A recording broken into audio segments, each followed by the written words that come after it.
it's not the first official, but it is the reboot now. It is, and I think I was just thinking to myself the other day, like, I was setting this up and had everything looking this way, like, the shit we were doing back in the past. Remember, like, going through, like, certain topics, putting together, like, presentations, I about know, the ghosts or oh, dude, the ghost UFOs one, and stuff yeah. like that. I mean, that's what we've got here as well. You've got the Calvine one up there on your shelf as well, right behind your head. Oh, that's right, yeah. Yeah, a few legacy items from the old days as well. Yeah, no, it's got a completely different vibe now, I think, It here, does, yeah. which is better. It needed the reboot, I think. It was a bit too clinical before. Yeah, oh man, it was like a dentist's office or something like that, It man. was, yeah. Yeah, Now it pure actually white just feels behind you. So yeah, it's good. It's got a nice like homely vibe to it now. 100%. Yeah, Yeah. I gotta say, I'll make the comment before anyone else on chat does. You are looking bronzed, my friend. I know, More dude. bronze than those little statues up on the shelf there. Yeah, legit. I should look forward. But yeah, One for it's one. because I've been in Europe, dude. Yeah. So I look sick now. How was it? I look less than sick. Yeah, it was good. Yeah. Where'd It you was go? good. I went to Italy. I went to Greece. Then just parts around Italy. But yeah, man, the European culture is so different to Western culture. I'm kind of like envious of it because they don't like rush. They don't rush around. They Hmm. just chill. They get up, they have a coffee, they relax, and then oh, I'm going to work now. They work for like, I don't know, half the day. They get to about 12. They don't work for 3 hours, but then they go back really late at night. That's the only part I don't like about it. Yeah, But I it's like way my more evenings. relaxed though, right? Hmm. Whereas in Australia, it's like get up as early as you can, fit everything in, like short lunch break, go home, and then you just feel exhausted at the end of the day, and you don't really want to do anything. No one wants to stay out. That's a shame as well, 'cause it's like 5 of your 7 days a week that you spend like that as well. It's a lot of your time. That's like 70% or so of your life that you're doing. And I know people in my industry as well will like cycle to work. So they'll probably leave home at like 5:30. They'll cycle in for 45 minutes, work for like 10 hours, and cycle home. If you yourself, you go like, well, if you're doing that all the time, and that's like your entire life for what, 40 to 50 years, so you can enjoy what, last 20 when your body's starting to fail you as well. It doesn't seem right. It seems like we're not doing it right, I don't think. Yeah, it seems like they've definitely figured out how to enjoy life a bit more, where Western culture seems to just be grind yourself to the bone and try and enjoy your later years, which is, I don't think is a good idea because you want to enjoy stuff while you're young. And I get like that's when you have the most energy to get the most work done, but that's it's a very work based focus of your life where I think that they have a better balance of like you can work but you still need to enjoy things too. Yeah. I do feel that me and you might just come at this from like the way that we are as people as well. But for most people, if they're not working, I don't think they'll really take advantage or use that time any better. Then most people, when they have a day off and not do anything, they literally just watch TV. They'll consume like they'll do anything they can to make the time go as fast as possible. So if you complain that work feels like it takes too long, why are you doing things in your time off that make it absolutely zip right past? Do you know what I mean? There's the sort Yeah. of mindlessness stuff that people mostly spend their time off doing. For me, it feels like, you can maximize your time off if you're doing things that actually engage you and keep you like, interested and your attention. But instead, all we really do when we have any time off, and I don't know if that's because our work is too stressful, everyone needs to decompress, but all we do when we have time off is that we switch off. I don't know if that's the right way to play it either. I think you have to switch off though because you've just been going balls to the wall all Mm. day.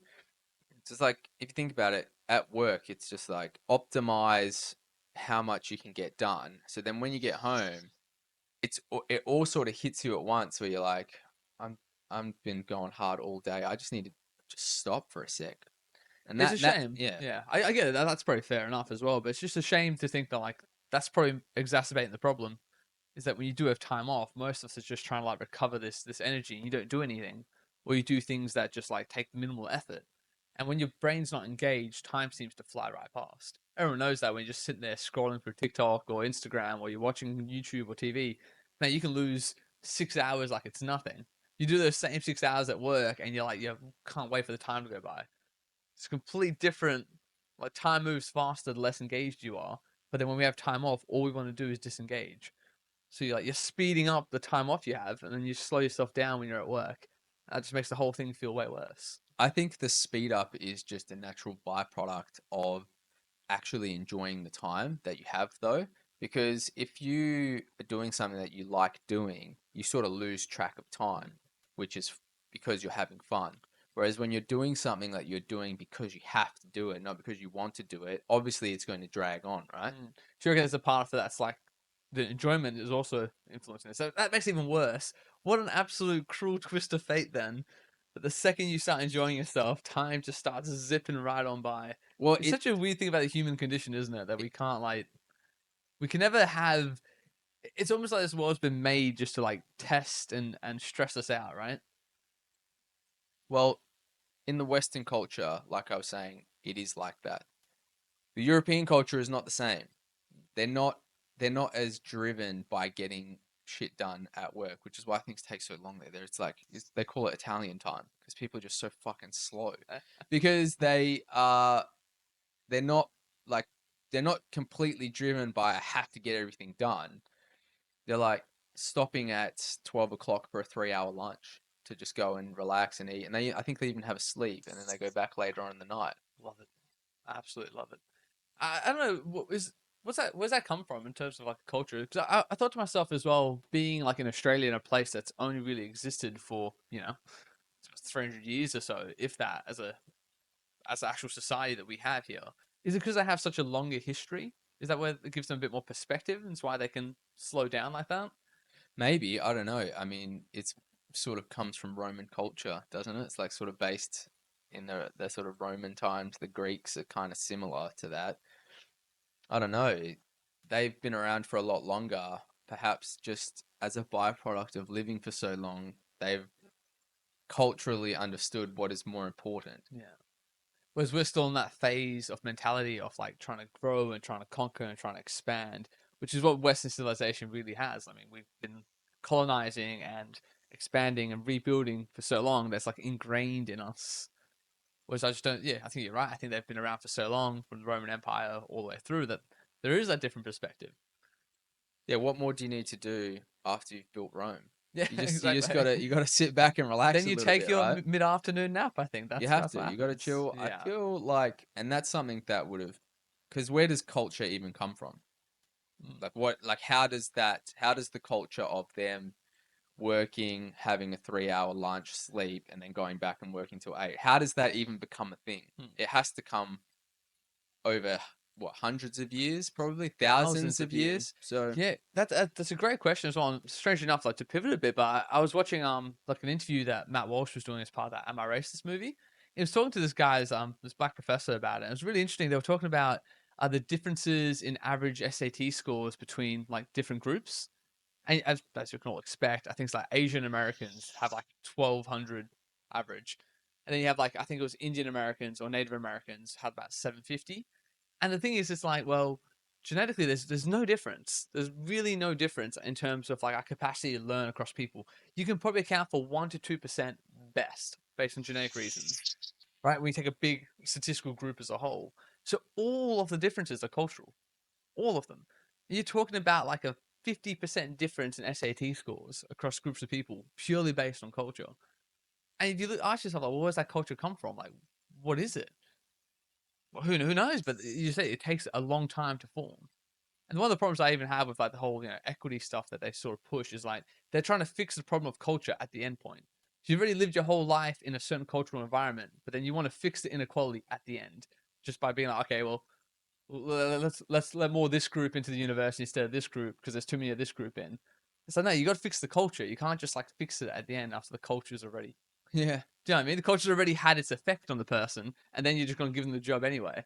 Like you're not fixing it. that's The actually an culture's a interesting problem. point. Yeah, because you can't expect someone to grow up in a particular culture and then be like, oh, you know what? Actually, we're just gonna solve whatever the issue is that is happening within a few months or Yeah. within a year or Well, this within two person's years. 24 years old. Here you go. We fixed it now. And you're like, well, you kind of haven't. And it's wild. I saw this really interesting graph as well, which was like the average score you need to get into a university split by race and group. So you have Asian male, female, or Asian female, white female, all the groups.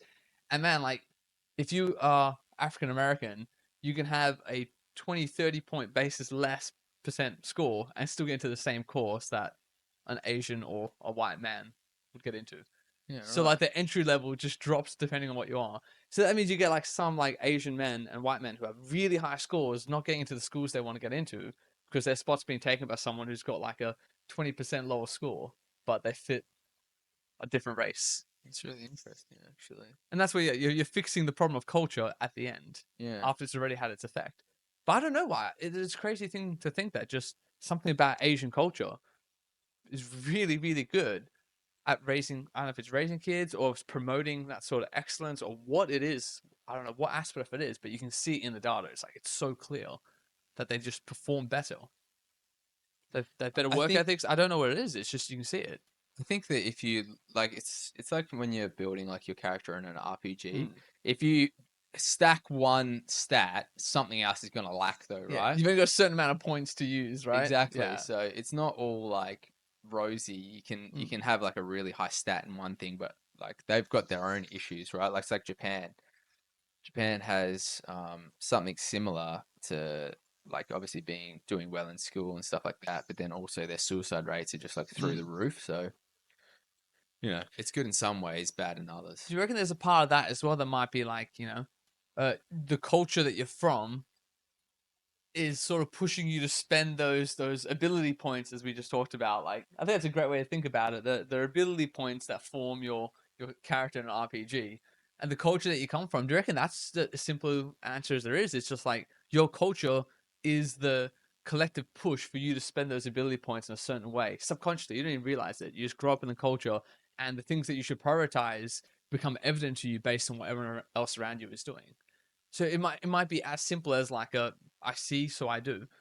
That is what it is. I Yeah. think that's exactly what it is. It's like the culture of Australians tall poppy syndrome. Like you see it everywhere, man. People are always trying to rip other people down, and it's a very inherently Australian thing to do. Bit of Whereas English. There's a bit of English to it. there It is a comes bit of from English England, I to that, think. right? Yeah. It's like a derivative of English culture because obviously Australians just we don't even have our own culture really, unless you're like a First Nations people. They have their own culture, but like colonized Australians, Mm. their culture or our culture is inherently British. We don't actually have a Australian culture really. If you think about it, what is an Australian cuisine? Shrimp on the barbie, maybe. I don't know. Right? There's Yeah. there's no Yeah. Australian cuisine. Like the closest thing to an Australian cuisine is passed down from a Mm. English background. There's Yeah. no we don't what's there's no one English dish, sorry, Australian dish that you could name that isn't inherently English. Yeah. It's a weird country to be in, man. It's so strange because there is no like history of our people. Everyone who's here, like me and you both, our families come from like migration. Like, we're That's not right. Yeah, the most native, like in terms of Western native you can be in Australia is like what, 4 generations now, 5 perhaps. probably. If Yeah, you can date your ancestry back to the yeah. colonizers, it's a wild thing to be in. And so we probably just took the British, like the way we spend our ability points in Australia, really has that sort of British vibe to it. I'd say. It does. It's completely British. But it's weird because we put our own Australian spin on it. Mm. So we're We not definitely sink a lot more piss. I think that's definitely well. The English sink a lot of piss that's too. true. That's true. They do sink a lot of alcohol. But I don't know. I don't even know how I got onto this. But yeah, like, culturally, we are sort of derived from British. We are now Australian. But yeah, this whole like tall poppy syndrome, I feel like it's super related to Australian culture. Obviously, it happens in other countries, but in different ways. Like, I think that the Italians, they have a different way. It's not tall poppy syndrome, but they're very critical of other people, but in a more social way. Like they are they are happy to say their thoughts and feelings directly to the person in person. Yeah. Where I feel like a lot of Australian culture likes to visually see people and then pull them down, not directly, like from a distance to some extent. But the Italian culture, it's that makes sense though because everyone they're so like social together. Where I don't think Australians are as connected as the Italians or the Greeks. Yeah, and I think that probably comes from the fact of how we all, well, most of us got here as well. That we don't have that deep line connection. You don't have, I'd say, generations of people who lived in the same area. You don't have those family names that carry this certain weight to it because, they've been around the community for so long. We just don't have any of that here. Most of the time, it's like you get 10 random Australians together. Me and you know this. We've played football for quite a while. You pick 10 random people out. Each of them comes from a different part of the world. So it's a weird thing. The only thing that really unifies us as a whole is that we all come from different places. And it's a strange thing to have unifying you. It's a weird thing. It's like it's the melting pot theory, but like it's not really been tried anywhere before No, to this extent. it's a very There's strange never dynamic been, yeah, here. there's never been a slab of land across the globe where you've gone, all right, let's start a new country here. Everyone just pour in, like all around the world, pour in and just make it work. Yeah. And the fact that we started from convicts that were like sent out from the United Kingdom at the time, Yeah, we're literally a crazy. country built on Yeah, degenerates. That's we're a crazy. prison that turned into a nation. Yeah. It's such a strange place to It be. I is don't it think is people stop to think about it. And the way we talked about it at the start and how we got into it is that like if where you're born, the family you're born into, and all the rest of these things, like I love that concept of everyone gets the same amount of ability points, and it's your culture or your family that determine where you spend them before you're even a conscious human being. So to some extent, like you're in control of some of those points. Maybe you spend most of them by the time you're 15, and you get a couple that you get to put into yourself. But like most of us are spent before you even realize. And in a country like Australia, I don't think the culture as a nation is pushing people that much. Whereas Italy, I think it does. I think culture gets a much bigger attribution to those points. For us, Mm, it's like there's no interconnected culture, so it all depends on what your family's like exactly, yeah. or what country you've come from. That's actually a really good point there. And g'day, Tug, and thank you very much, brother, Yeah, for man. tuning in. Yeah, we upgraded everything, brother. It's fully. This is our new setup. So we spent a bit of time. We went back to the lab, Yeah, back to and the lab again. we're back to the lab again, and yeah, just fixed everything up. It looked a little bit too clinical before, I thought, so we thought we'd get to the lab and change it up. So yeah, this is the reboot finally. So I hope you're doing well, man. Haven't seen you for a long time, and we haven't been live for a long time Yeah, as well, this took actually. a surprisingly long amount of time to put together. Like Yeah. I remember when we thought about doing it, I'm like, yeah, this would be easy. Take a weekend. It did not just take a It weekend, took unfortunately. It so long. There was took so so freaking much to long. do. But yeah, no, I like that you talked there about the cultural push from Italy, because they actually have a distinguished culture. Australians do not have a singular distinguished culture. Except for the fact that it's interconnected. That's the only thing we We're have, all which is a interconnected, weird one. which is Like, an interesting subculture in its own yeah, right, because we're a culture of separate cultures yeah, that have blended together. But yeah, you're right. It's almost more free forming in where you would put your skill points, because it's all based on your background. So my Italian culture, so I have that, and then who you grew up with in your school in Australia, yeah, you get influenced by all these different cultures and the people that you become yeah. friends with. And you're So it gives you subconsciously this, just spending these points without realizing as yeah, well. it, I it love gives that you a really framing of it. unique personality though, because Mm. Australians have such a blend of so many different cultures based in one. It's really And interesting. one thing I would say that like our Australian culture does promote and push towards is that sort of acceptance of others and other ideas because you have to have that to live here. You can't Yes. be like that intolerant. You can't be that closed off or that singular minded and the type of people you want around you because you won't get that. There's not a single community you can go to in Australia and not have 10, 15 plus different nationalities always surrounding you at any given time. Like you can't have that sort of, one track mind that places like Poland has that sort of mentality. I know Italy does as well. And theirs comes from all those European wars that they had as well. That's how you form that sort of us versus them mentality, like Polish people versus the rest. That's how they have that mentality in Poland. We don't have that here because you can't. Like, if you want to define Australian yourself, what do you define it as without picking 10 other nations? At least. It's true. Is it the only That's people that so come from UK? Well, they're still not from here originally. It's like 3 countries in the UK as well. Is it European? Is it German? Is it Spanish? You know what I mean? There's just so much. I think that's why like it's so interesting when people here want to join like One Nation and shit like Yeah. that, and it's like, oh yeah, we don't want to let other people in, but it's like I don't even think you realize how much of Australia is built on separate cultures. Yeah. And I don't know, like Pauline Hanson seems to have this thing where like it's this weird dichotomy, because you need enough immigration to have stuff like you and I. Obviously, if it wasn't for immigration, we wouldn't be here. We wouldn't be Australians, and Australia based off of all the immigrants, wouldn't have the culture that it has. But then there's also a limit to how much immigration you want because it's diluting the Australian way. Mm. So it's okay to have separate cultures in Australia, but you have to adopt the Australian way of life. Yeah. But you can't come to Australia and then push your culture onto the Australian way of life. Yeah. You can't try to outsize your culture's effect on what is already like an interwoven connection with other cultures. You can't have yours be like unchanged, but ask everyone else's to change for you. So that's the thing that gets me as well. It's meant to be like it's give and take, right? You enter the patchwork of what it is to be Australian, all the cultures mixed together, but then you also got to let what being Australian is enter you as well. Exactly. But I don't think they do that. There's a lot of those places that don't do that, and I think for them, it's a lot of those Middle Eastern countries. It's more from the history of what it's been like for them in the Middle East. That's where that comes from. There a lot of wars, a lot of like invasions, a lot of opposing forces. They've had to have that. They've adopted that mentality. So when they come to a place like Australia, it's like, well, they're not ready yet to, you know, to adopt the Australian way of life when they've come from a culture that's been for generations and generations firm fisted around how they need to live. It's really hard for them to come over and just like let that go when it's been built into you for generations. Like assimilating into the Yeah, Australian way of it's a life. Western civilization when you've so firmly been in a place that's been anti that for a very very long time. I'd say since at least like the early 1900s.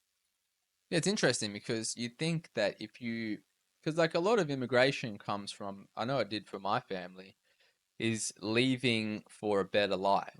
So to some extent, you're leaving behind some of the, not, you're not leaving behind the culture, but you're leaving behind some of the ways of life to go to Australia for a better way of life. So that's the part I don't understand is coming to Australia, but then trying to force or wanting that way of Yeah, life pushed in Australia. That's why I don't get. It's like, yeah. didn't you leave for that? Like, No, I agree 100%. I have the same thing with like my family. We came here as like wartime refugees, and I don't speak for my parents, but like they do not like the mentality that led to the conflict in our home country. They don't want to ever see that here. So they come to Australia. They appreciate Australia for what it is because it wasn't what we left. And yeah, some of these places they come from really bad scenarios, and all they want to do is change Australia to mimic where they came from. yeah. And it's like, no, I'm sorry, but your ideas didn't work. Like you tried them in your home country and they clearly didn't work. Led to such a bad scenario that you and your family came here. And then you come here and you go, oh, I want to try those ideas here again. And you've got to have that, that awareness that maybe the ideas back home led to the bad situation you were in. So don't try to make those ideas happen here. That seems pretty logical. I think it's hard to let go of the things that you've always grown up with, though, Mm. right? Like, obviously, coming from, say, if you lived in Italy for 25 years of your life, it's very difficult to let go of some of the things that have been ingrained in you as you grow up. So, there's probably some aspect of it like that. And you know what's interesting is that some of the cultures like Italy, like Italian culture, I think would be better here if people slowed down and it's one of the things that they do there is they'll just walk around to someone's house and just stop and have a coffee. I just find that so strange, but like they would do that. We would just be sitting down at my auntie's house, and people would just like, because she's got a door and the street's right there, they would just yell out like, "Hey, what's going on?" And then be like, they'd come around with sweets, and we'd just be having coffee, and it would happen like throughout the day. I just find that so strange because that would never happen here. Like no one just rocks up at your house unless you pre-plan it, right? Yeah. You don't just drive to someone's house But anymore. everyone's working as well. That's the thing. During the week, everyone's Yeah, at work. everyone's Yeah. at work. Yeah. Yeah, it's a strange one. But I would say that you said before as well about like, how many people we let in as well. There's a strange, like interesting fact I learned the other day as well, is that for the last, I think since COVID, because COVID there was a stop in like immigration and all the rest of the stuff. But I think for the last like 5 or 6 years, we've let in more people into Australia than we've built new homes consistently. It's been about let in about 800, 900,000, only 500,000 homes constructed. So we've been running at a deficit of about 300,000 livable residences for people we're letting in. That to me seems like the most glaring mismanagement of government you could possibly have. How can you bring more people in and not even have a place for them to sleep? Do you know what's Does that seem absolutely crazy? Yeah, you know what's interesting is this whole thing about how they do. like first home buyers grant, Mm. right? Or during COVID, they said we're upping the first home buyers grant, blah blah blah. So you think, oh, that's a great thing. The government's doing a great job, right? Which in theory makes sense. But then what happens is when they up the first home buyers grant, the builders just up how much they're Yeah. charging you, and it Yeah. happens in Lockstep. yeah, Lockstep. Yeah. lockstep. It goes okay, extra 100,000, sorry, extra $20,000 for the first home buyer. The builders go, oh yeah, because of inflation everything is $20,000 more expensive.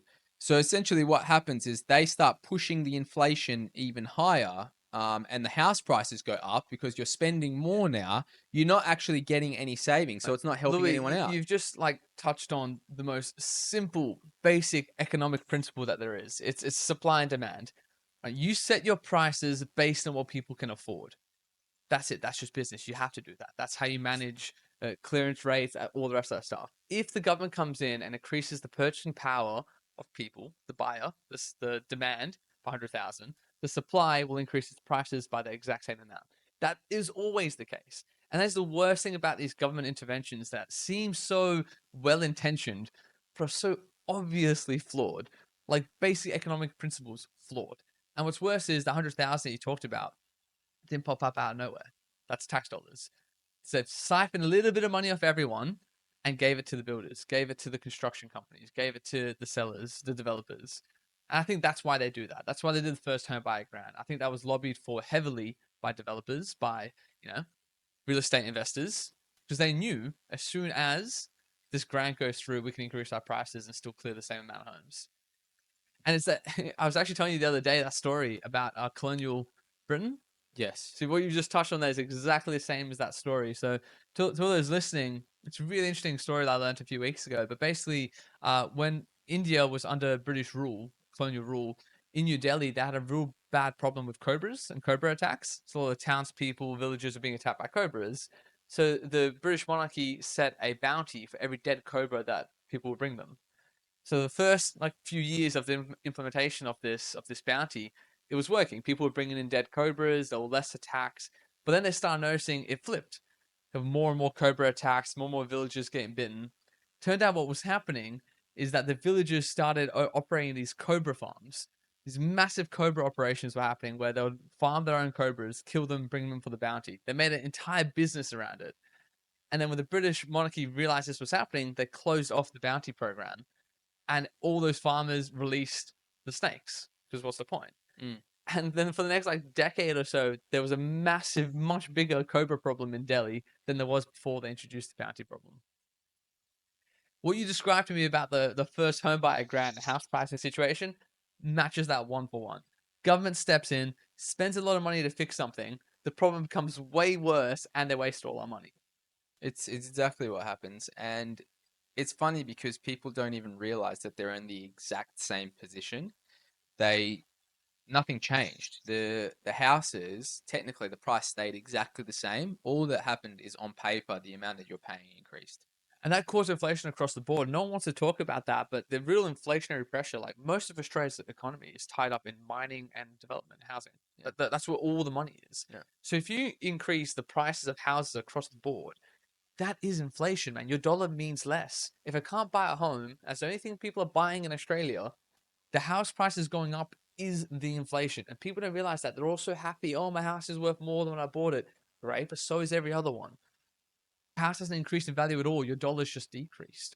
That's the only thing that's happened is that your dollar's worth less. Yeah, you bought the house at 400 grand. Great. Yeah, you can sell for 800, but you can't buy the same house again for 400,000. So you don't have more money. But if you've got a mortgage, I guarantee you're paying more now because your interest is proportional to the value.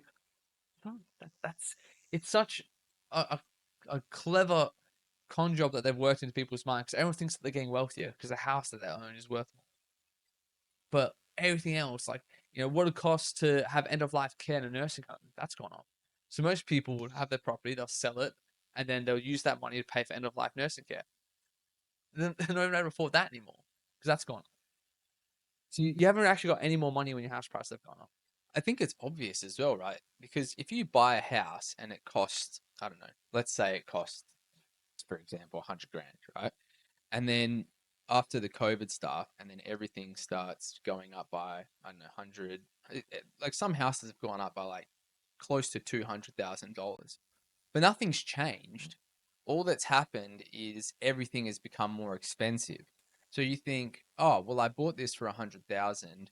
Now it's worth 300,000. But when you sell it, you can't buy a better house. You just buy the same house somewhere else. Exactly. There's no benefit to Exactly. it. We know who does benefit? All the people who make proportional revenue from the price of the sale. So anyone who has a 5% markup, 10% markup on the sale of a property, your realtors, your developers, your banks, all those incredibly, incredibly dodgy industries that we know are dodgy. There was a Royal Commission very recently. We know they love what's happening. Banks are making record profits all the time. 1% of $100,000 compared to 1% of 600,000, there's a 6 times difference there. So if you're in the business of making marginal revenue from the total sale prices, you love to see the sale prices go up. That's why this is happening. And any government that we've had that says the way to fix this is to give people a $50,000 taxpayer grant is just trying to take your tax dollars and give it to those same people. That's all they're doing. Like one thing I can't stand about Labor and some of these left leaning policies is that they always have this bleeding heart altruism behind them. They always say we're just trying to help, we're doing our best, and then they'll do something that's so evidently stupid and illogical that only costs money and makes the problem worse every single time.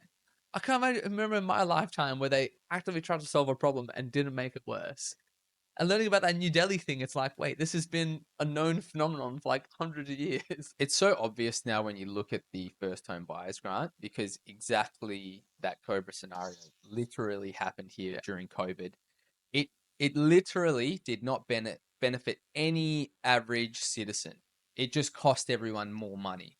So you ended up having to take out a loan of greater capacity because all of the builders just upped their prices because they knew, well, they've got an extra 20 grand, so things just cost 20 Yeah. grand extra now. If they were going to buy it at 400,000, they're going to buy it at 425 now. And they knew that. Of course, I can't even blame them. Oh, that's just greed. No, it's not. That is literally just business. That is what it means to build and sell something. Yep. That's just the most obvious thing in the world to me. And how can you tell me then that like people who are 50, 60 years old, some of these politicians who apparently have been around for so long, they had advisors, Louis. They had advisors tell them that this would work. How could they not see that? How are they doing it again? Kamala Harris just in America said that's her plan to make houses more affordable is to give taxpayer incentives to people trying to buy houses. The exact same thing we just tried to do that didn't work here. She could have just looked at Australia and gone, okay, it didn't work over there. We won't do that here. But she's just announced that that's what they're going to do.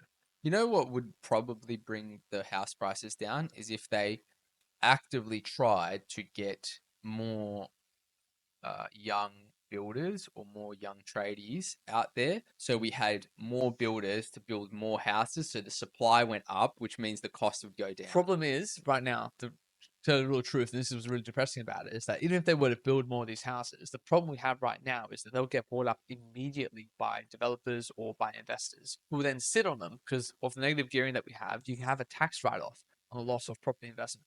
So they can sit on that for as long as they want and slowly sell them so they don't dilute the market. And that's what's really brilliant about it. Because if what if for example, we just double the supply of homes tomorrow, but we didn't double the amount of buyers, house prices drop because all of a sudden you have more supply than you have demand. But if all the supply is tied up in the pockets of investors who can slowly drip feed houses to market, they keep the selling price high always. It never drops because you think, wow, there's not that many houses for sale. But in Australia, there's so many empty homes. There's so many houses sitting with no occupants that if they just went to market immediately tomorrow, house prices drop by 200, $300,000 across the board. So all of a sudden you'll have more houses than buyers. It's a really clever strategy they have of like controlling the supply. Yeah, well, That's the problem we have. you wouldn't want to sell either because if you have those houses, even if they are vacant, the the inherent byproduct of holding onto that house means that your equity is going up, which means you can borrow Yeah. more money to buy more houses. Yeah. So you get this vicious cycle of people that have houses have the ability to buy more houses, which means they just buy the houses, which means the prices keep going Yeah. up, which means they keep getting more and more equity to buy more Yeah. houses. But that's just capitalism though, That isn't is it? just capitalism. But the problem is that there should be a few things that aren't tied strictly to ruthless capitalism, and I think housing should be something that we consider like that. But also, I'd say if we just did two things quickly, I think it could fix a lot of problems. It would cause a lot of pain, and this is the real problem why no government would do it. The real fixes to the problems that we've built up is a bit of pain. It has to be because we've made things too soft, too easy for too long. There needs to be a bit of pain. That's the only way to fix it. So a lot of people bought houses that they logically couldn't have actually afforded. A lot of people weren't even able to put the 20% deposits together. We had, after the Royal Commission and the banking, the housing crisis in 2009 in America that happened, the Yeah, mortgage yeah, yeah. collapses, a lot of laws were passed that meant that you couldn't sell someone a mortgage unless they could put together 20% of the deposit. So the reason that was done was to control the price of houses.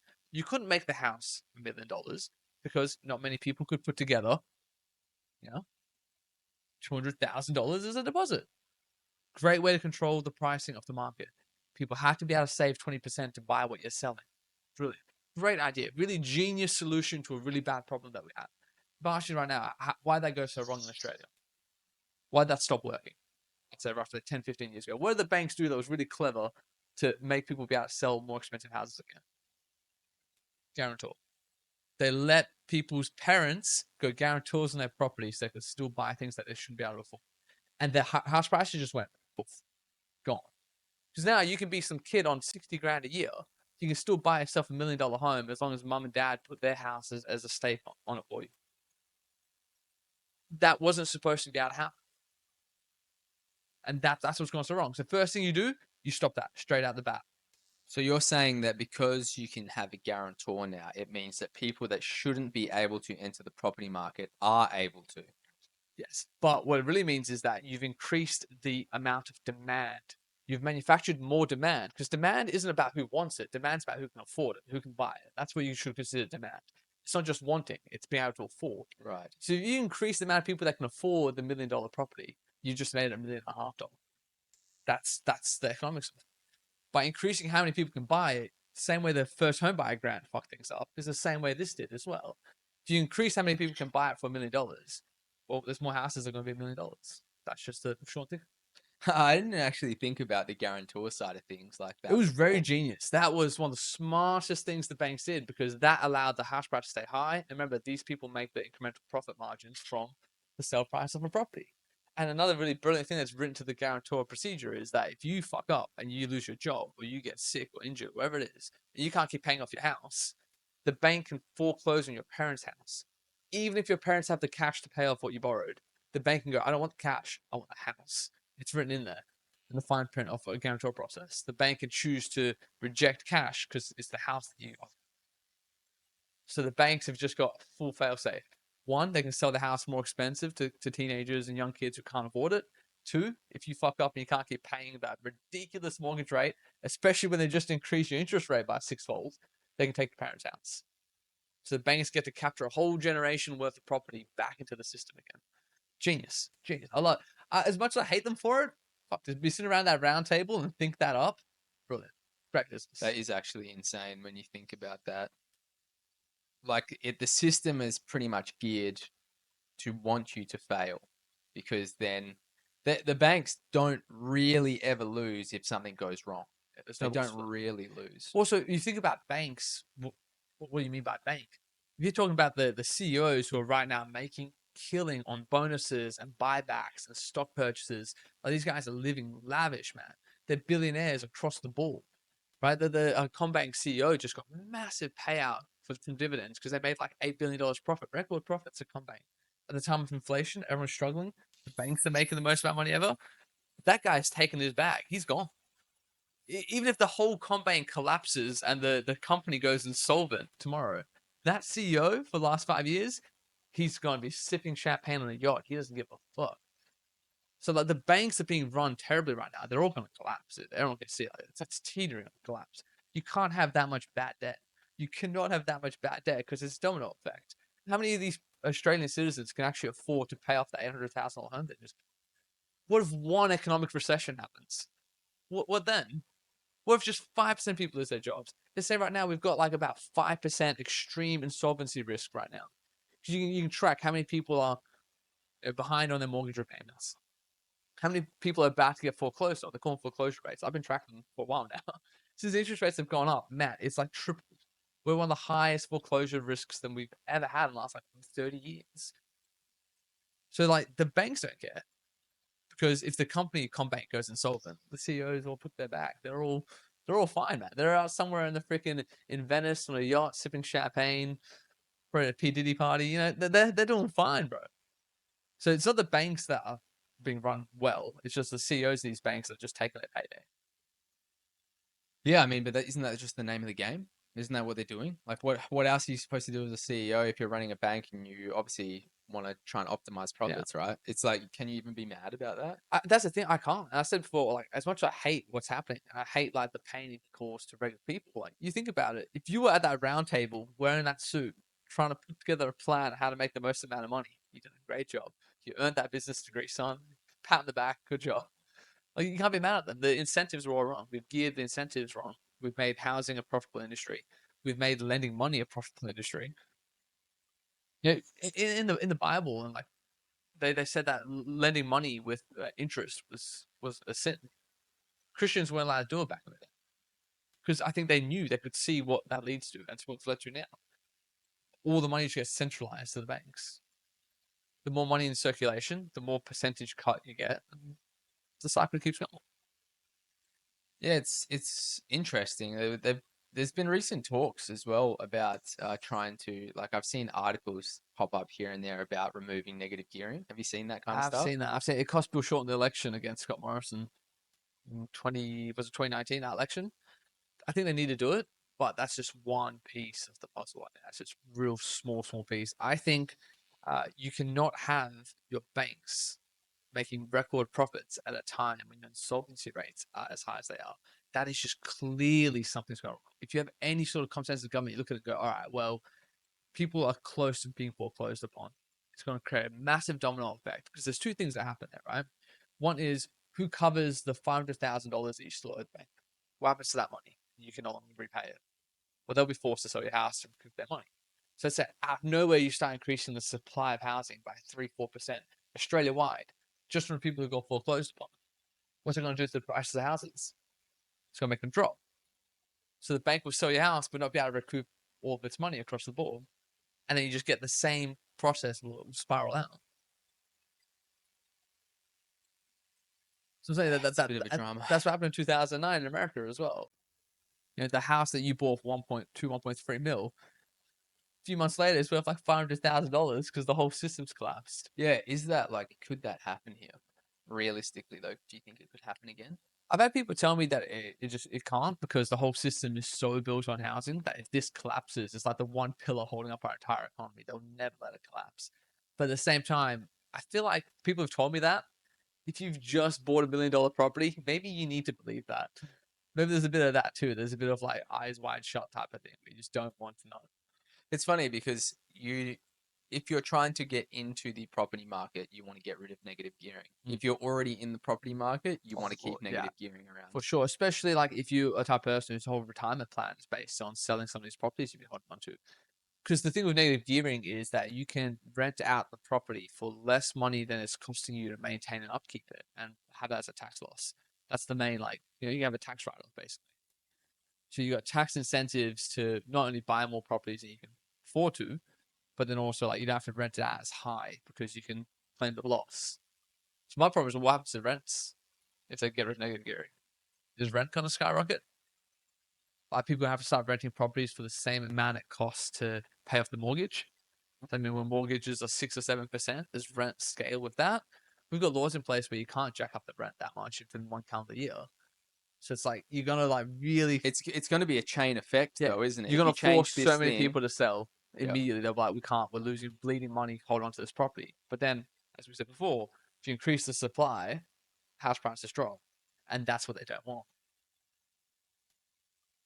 yeah, we're in a bit of a predicament We're in here, a massive aren't we? predicament. Yeah, it's crazy. It's going to be interesting to see what the next 5 years are like because I don't know what's going to happen. It's like I think that it's going to keep going up, but I just don't know. Mm. I think it's a balloon. It's a balloon that's still inflating. So it's either like does it just like gently deflate or does it pop? That's it. It can't keep going up. Yeah, and the other thing as well, and we talked about before, you want to know about inflation, right? If all of Australia's money, most of Australia's money is tied into housing, right? So the amount of money in circulation in Australia, every time a new house gets sold, more than was before, you've increased the Australian dollar in circulation by that amount. So you've diluted the power of the dollar every time that happens. And it's happening across the board. So in this suburb alone, apparently all the housing costs, the value of all the houses in your suburb have gone up. I say, let's say 100 million across the board. If you take a whole suburb here, that's 100 million Australian dollars just magically appeared. That's inflation. You've just decreased the amount, the value of your $1 by increasing how many dollars there are. So if you have $1 out of a total of $100, you have 1% of the cash in Australia. That's a lot of purchasing power for you. If there's now $1,000, you have 0.1%. Do you know what I mean? It's just the amount that your dollar's worth scales downwards the more dollars that there are. And that's happened across the board in every single place, every single home. There's billions of dollars. If you think about Australia wide, all the homes in Australia all going up by $150,000 each. You can do the math yourself. Do 20 million times 100,000 if you want to know just how many extra dollars we've put into circulation. Not to mention that wages haven't gone up. Not the same rate at all. Wild, absolute wild, man. It's criminal, and it's a shame as well. And I said before, I'm not mad that people who've just followed capitalistic principles and led to where they are. But what I'm mad about is that, you know, any attempt the government's made to try and fix this has just been clearly ignored in my eyes. I don't think there's been any genuine attempt or honest attempt to fix this because they won't honestly even accept what the problem is. I think the problem is very easy. It's that it's an industry. It's a highly profitable industry, and they don't want to curtail it because their donors make money off it. And their donors give them money for their campaigns. That's very clear to anyone who sees. Like, you want to see which party took money from banks? Guess it's every party, even the Greens. There's not many parties that didn't take massive donations from banks. But the problem is, don't then like take people's tax dollars and pump it back into the system and inflate the balloon more with it. That's what shoots me. Like, give people more of their tax dollars back, they might be able to navigate their way through this with their own money. It's the same as the Cobra situation all over again. And that's why I am just massively low government. I'm a small government person now. I never was before. I don't believe they can competently fix a single thing, boy. I don't think they can. I think they can keep things running, but I don't think they can fix big problems. Not the government that we have right now. Yeah. It's too bloated, it's too bureaucratic, and it's too corrupted. Yeah, I don't know what like I don't know, man. It's weird because it's almost like there's corruption all around us. You can kind of see it, but no one can really do anything about it because it's like I don't know. You can sort of palm it off on something else. Not, oh, I'm not. It's not corrupt because of me. It's corrupt because of blah blah blah. Or like, oh, it's COVID or something like that. I don't know. It's always just like they push blame around for stuff, but nothing ever really gets solved. And then, yeah, you. I don't know where I was Well, going with that there's actually, but actually there's a John Peterson thing he says as well. Like, it's why socialism and communism in the past failed, and why it will fail every time. Wherever it's brought up or tried, it's gonna fail. It's like guaranteed to fail because each human, like each human soul, is corruptible. That's what socialism and communism never took that into account. Their whole principle was give people all the power, give a new government all the power, and we'll make everything right. There'll be no more problems. We'll get rid of all that corruption, we'll get rid of the monarchy, we'll get rid of, the capitalist pigs, we'll make everything right. But as soon as you make a new government, a new centralized power, the exact same corruption goes through. yeah, And I think, if anything, the current systems we have were designed by some really intelligent men back in the day. The way our democracy is supposed to work, the way that these banking regulations were supposed to work, which is why the guarantor system pisses me off so much, because we had some people sit down and think about how to fix this, and they came up with a decent idea that would have probably worked. It definitely would have slowed down the house pricing increase if people can't afford to buy it. It would have slowed down the prices. But then you just get these corruptible people like work around it, navigate around it, and they keep making the problem worse. But I mean, we've got, you know, principles and pillars and rules and regulations that should work if implemented properly. So tearing it all down to try and start it again, you actually make the corruption worse because then there's no railguards at all. That's what happened in, Russia, China, all the places that tried communism, socialism. That's why it went to shit. It's because they threw everything out. They threw the baby out of the bathwater, which is what the saying is. So yeah, so I don't know how you fix any of this right now, but what I do know is that you can't look for help to come from elsewhere. It's not going to come from your government.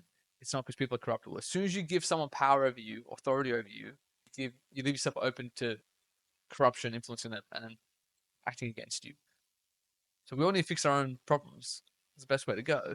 And so for me, you can fix the most amount of problems if you just stop taxing people so much. Give people the money to fix their own problems. Don't take their money and try to fix them as a government. It's the Cobra situation all over again. It just doesn't work. Because who are they to spend my money better than I can for my own interests? Yeah, I think that's what's crazy is when you look at your tax bill at the end of the year, it's like I'm earning more money than I ever have, and my tax bill is getting fucking ridiculous. I'm It's like, how insane. can you justify taking this much money from me? What was the point in me going to school to earn more money for you just to tax 30% of it? Yeah. More, 30, Probably more than 40%. Yeah. 30, yeah. Because remember, you're not just paying tax on the money you earn, you're paying a tax whenever you buy something. To a company before they pay you, pay a tax as well. So there's payroll tax, there's GST, there's all these other taxation systems that come into place. Then you're paying your council rates as well, wherever you live. It is insane how much of our money gets taken by this like insidious, I call it the leech. 'Cause that's what it really is. It's like it's a million leeches who are all just taking a little bit of blood from everyone. Just a little bit of that's all that they're doing out there. They're just siphoning it. And the more lightly they can siphon it from you, the less you care what they do with the money in the end. Because it's not tangible. It's not visible to you Yeah. anymore. You don't even know. People find out in July each year, you find out how much they took from you in tax. And most people, sometimes you get mad. I definitely do. I'm like, the fuck do you spend that on? But then when you hear, oh, they spent 200 million on this, 400 million on that, they gave money to Ukraine, they bought some submarines, this, that, this, and the other, and you're like, how much of that was needed? How much that was wasted? How many of the things that you do, you're only doing to justify the money you took from me? That's what it is. I think taxation is theft. I'm going to start wearing that. I'm going to put that up here on the wall. Oh, dude, you should. Taxation is theft. I'm doing it.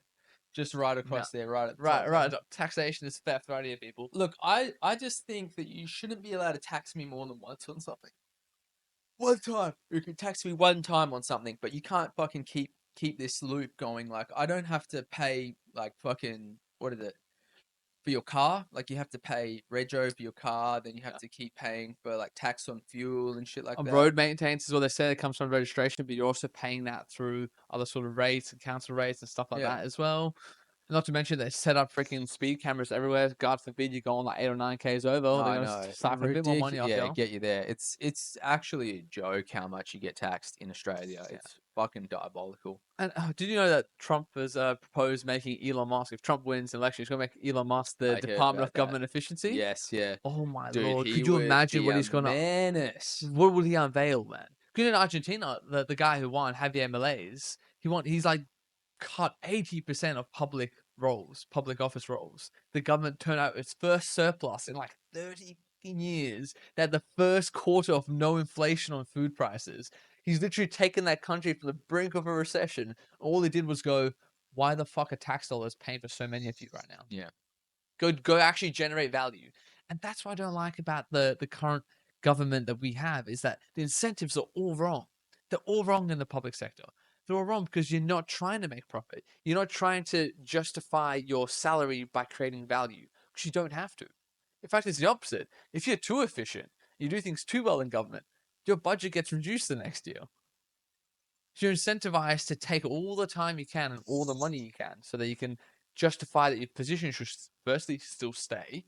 So what if I hire you, I'm the government, right? I go, Louis, I want you to fix this problem. You go, okay, great, I'll give you 100 grand a year, fix this problem. Once it's fixed, good on your way.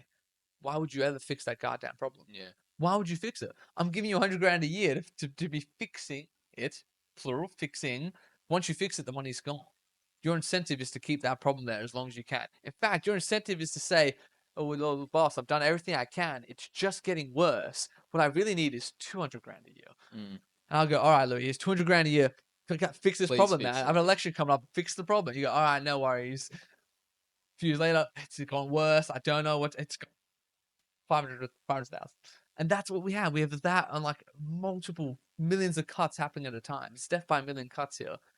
And that's why we keep getting taxed more and more.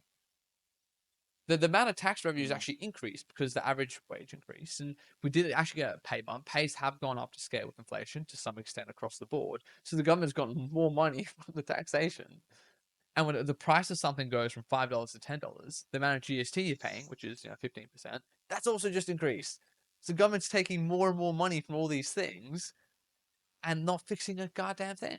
Yeah, well, I'm pretty sure the last I saw a block of home brand cheese was like $13, Jesus $14. I Christ, was like, man. my goodness, man. Jesus 14 bucks for cheese, Christ. brother. That's why I'm making my own. Ooh, someone said the audio is a bit scratchy.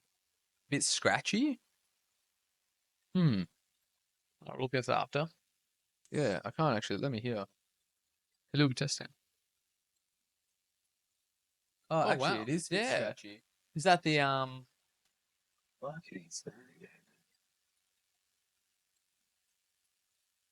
how's that, guys? That must have just started out of nowhere as Yeah, well. that's strange. Has that fixed it, man? Thanks, Tim. By the way, I Yeah, didn't even appreciate that. realize that it was scratchy. It must have been the gate limiter, trying to block out any ambient sound. Hold on, let me hear now. Yeah. Ah, there, that's clean. Oh, dude, it's Alright. better. Fuck. I Appreciate don't that, know. man. That would be Thank you. I don't know disaster. how long that's been going on for, but Yeah. fuck, spewing. No, we'll see. Yeah. We might be able to fix that in post. That's right, easy. She's saying Um, $13 for a block of cheese. Yeah, 13 bucks for cheese, brother. Jesus Christ, man! Not only try to make your own. Yeah, I didn't end up making mozzarella yesterday. Yeah. I ended up making ricotta. I But came around to this guy's place yesterday for a barbecue, and he's making his own goddamn cheese. I was making cheese, brother. But listen, I will make the mozzarella. Okay, I Can't believe it. think I'm gonna go back out and buy some more milk today and make some mozzarella. What do I'm you fucking call the gutted. brand if you actually make this? Mozzarella? I don't know. Do you know what's interesting? You Is need, you that, need branding. Branding's your problem. You make so much things. You just need some branding here. dude, I reckon I could fucking start up my own How shit. about Cheese Louise? Nah, dude. What the fuck? That's brilliant. Are you telling me Cheese Louise is not? If you're not doing it, I'll do it. Do you Let know? me take your name and your likeness. I actually made. Bro, that's actually gold. Just to tell you straight up, that's actually gold. You need to think about that. Because Louise is Louise Cheese, but you call it Cheese Louise. It's I guess so, but it doesn't. It doesn't sound ethnic enough for me. I need Fucking more. hell. I need more ethnic you can't just have someone doing the. like that. Yeah. Yeah. But yeah, no, thank you. I appreciate you telling us that, Tim. Fuck. How long was that going the whole time like that? Jeez. Either way, Yeah, hopefully not. that's a bit weird that the gate limiter was doing that. But Yeah. yeah. So essentially, I made some mead the other day from honey, and I made like a little brand for that. Actually, I called it Curly Muse because it's like You my gotta stop hair's- with these AI names, man. I can start seeing them. I can see them from a distance. It's Curly Muse mead. Yeah. I was like, Not and too it's bad. like, and it's got like a like kind of like a Greek goddess, and she's drinking the mead, and her hair's all curly, but it's like dripping honey Yeah. as well. I thought it was pretty vibey. But I don't know. I like making shit, but I don't know if there's that much money in making stuff like that. Well, no. These taxes stay the way they are. Because then, if you do start selling anything, the amount of taxes you have to pay on on a sale as well. I think you can. I think you can like claim back a shitload of tax though, right? If you know what's hard? It's hard to get your tax down if you work like an office job. Yeah. But if you're a tradie, it's so Oh, it's easy so to easy, fucking yeah. circumvent the system. Well, the problem with a lot of that as well Oh, is good like brother. Thank you, Tim. when I tried to sell those Quidditch Pong sets, I still plan to go back into that. When I looked at like the amount that they're going to take just through like the taxes on the sale as well, well, for God's sakes, the amount of margin that they eat into. So if I buy the parts to make it, I pay taxes to buy the parts, and then if I sell it, I have to pay taxes on the sale as well. So what the hell? What sort of margin are you leaving with? If I'm only getting a 30-40% margin on the whole process in the first place, especially when I take my own time into account, and you're sapping me 5% either side as well, what are they incentivizing? Yeah, I don't even know. Like, I can't even understand how Australia wants to promote. Like, I don't know if it's just us not being Savvy enough. savvy enough. Yeah. Like, it could be that we are just not good enough at making money. There's Like, a bit of that because too. it sounds like a lot of complaints from the two of us. Well- But is it just because we're not good enough to make money? There is a bit of that as well. I mean, sure, it can be gamed, right? But at the same time, it's undeniable that us and probably most people listening and most people we know are being like, screwed no end on the taxes. You're being hit on so many fronts, man. Like, not even just you. You don't even realize just how many other things are a form of taxation as well that you're paying into right now. Like, you know what is crazy to me? Stamp duty. oh my god. It's fucking insane, right. right? Oh. So here's the thing, right? If you buy a house, say me and you bought a Mm. house together, right? And you go, I don't want this house anymore. I'm gonna sell my portion to you. you have to fucking pay stamp duty Yeah. again. Yeah, again, as Like well. what the fuck? Yeah, same goes for cars or other purchases as well. But like the idea that your employer has to pay a payroll tax before they can even pay you, and then anytime you try to spend that money, you have to pay tax, and then you're also paying tax on what you've earned as well. It's ridiculous, man. Yeah, I think income tax is the one that pisses me off the most because I don't even understand that tax. What even is income tax really? Could you break it down? What it is? I can break down how they work it out, but I can't break down to the rationale or why they think it's needed. I don't think they can do that. But give us what you can. For income tax. Yeah. So right now you depending on what bracket you're in, or you're paying a proportionate amount of tax for that bracket. So you get your first 18 grand free, I'm pretty sure that you don't pay any tax if you're in that bracket. And then I think it's like 18 cents, 24 cents, and 33 cents. And then the upper bracket's like 130 grand plus. Then I think it's 45 cents to the dollar. So what they basically are saying is that if you earn up to this amount, we'll only take this much. That any other dollar you earn above that amount will take this much. What ends up happening is that any dollar you make from 130,000 upwards, the government's taking half, like 45 cents to the dollar. That's why when I told you like last year, there was some quite a good portion of last year where I was having half my money taxed. So that's basically income tax as a concept. But why they need it, why they do it, we talked about before as well. That sounds pretty good. Yeah. If you want to fix a lot of the problems that we have, I believe the best way to do it is just to have the government step the hell away. Step the hell off on a lot of these things, man. I don't think the interventions help. I think that they just want to justify their presence and justify why they took that money off you. That's why they keep getting involved in everything. Because how else do you justify the fact that you took that much money from people? And how else do you justify having thousands of people in certain departments? You know what I mean? It's like a self-fulfilling prophecy. Each person needs to justify their role. No person wants to actually fix a problem because that's how they get paid. It's the Cobra thing all over again, man. Yeah, I don't know, man. I need to I'm like perpetually stuck in between this. Like, obviously, I'm always trying to make more money doing stuff. So I'm like, sell the hoodies, got the coffee and stuff going. But it just every time you try to make more money, it just seems like you get hit with more money gets taken from you. I'm just like, this is fucking nuts, man. Yeah. But there are ways. Like, it seems the way to do it is that you Sell earn drugs? sell drugs. Yeah. Dude, there's so much money in drugs. There is so much money in selling drugs. Some days, man, Why we were raised so right, that's the real problem. I've been watching lately, chat, a whole bunch of videos on back when I was maybe like 15. It was like when Bitcoin had just got launched and stuff like that. And I sometimes like, why the fuck didn't my fucking ADHD brain fucking Just deep dive into Bitcoin? Yeah. Why the fuck was I trying to get #1 rank in Gears of War Online? Which I got #4 in the world, actually, mind you. You can still look that up probably. But like, I could have spent all that time learning about like coding and Bitcoin and shit. I was just chasing women as well. All that shit as well. Oh, what a waste of time that was. You could have literally. Did you that meme as well? It was like when I was 3 years old playing with Legos instead of buying a house. Oh yeah, yeah. It's like that picture of the baby, and it's like me wasting audio time. Thing has come back. It's come back again. What the fuck is going on? Still, right now? Hello. I don't know. Is it? Yeah, you can't see it on there. I wonder why it's doing it. It doesn't seem like there's any scratchiness happening. Yeah. Let me Apologies, boys. We tried redoing the setup, so this. How's that? Yeah, I don't know. I'm gonna have to sort that out though. In terms of scratchiness, but I think it did fix it before, but I'm not really sure. Yeah, Right? who knows? There's so much trial and error with this as well. Like Yeah. I have like a good 30 minutes before pod, just trying to figure out all the chords and the rest. Oh, there you go. Did you just try turning it off and on again? Hopefully that's done it. Maybe. Yeah, the IT crowd solution. Yeah. What did you do? Turn on, Yeah. turn off. No, I'm not actually sure. I'm not sure why it's doing it. I might have to go back to just using a straight input connect for the mic. Sorry, lads. I've got this. It's called like a Composer Pro XL. Is that what that is? You tried. Yeah, so it optimizes. The audio was the one thing we had really good, Louis. Why'd you change that? Well, it's literally just goes straight to there to here, but I put Yeah. this in the middle because generally it's supposed to make you sound better. But all it's done is just fucking give me dramas. What a pain in the ass. It's created like another 50 different fault lines. I know, that seriously. could, We need an mess audio everything guy. up. Hey, if there's anyone out there that's an audio guy, come fix our audio if you can. I've done as best as I can. We'll but pay you in cash so you don't have to pay any taxes on it. Yeah. Don't put that public. We'll just like That's fine. we'll absolutely nah. pay the tax. Yeah, we'll pay the tax. Yeah, whereabouts are you from, Tim? Thanks for tuning in, dude. It's kind of cool. We've Right. actually got more viewers on X than we do on any other Oh, streaming. lovely. So Brilliant. that's pretty cool. X is we weren't even sure if we were going to stream on X, but it actually must be all right. So. Well, I'm definitely a fan of X. X is probably the only place I go to now to actually check for news on new events as well. I do not trust the rest after all the freaking COVID stuff. Yeah, Oh, right. WA as well. On your man. Yeah.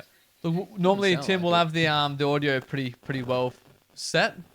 Louis Yeah. just complicated matters. I'm trying to make things better, and I just Yeah. keep making things more worse. Yeah. More work for yourself. Yeah. Oh, you're from WA as well. So how did you even come across the stream on X? Did it just sort of like? It's so interesting. I have no idea how X works in terms Yeah, I've of. not seen too many streams on there myself. No, I don't know if anyone's utilizing it, but kind of cool that it actually works. I didn't Yeah. even fucking know that it would work. So that's cool. But yeah, I can't even remember what we're talking about. Yeah, just getting taxed and shit. So Yeah. annoying, man. I mean, I don't know. It's like you don't want to like sound like you're complaining too much, but then also, I just feel like if like I think I paid close to 40 grand in tax this year, Yeah. which is just fucking insane.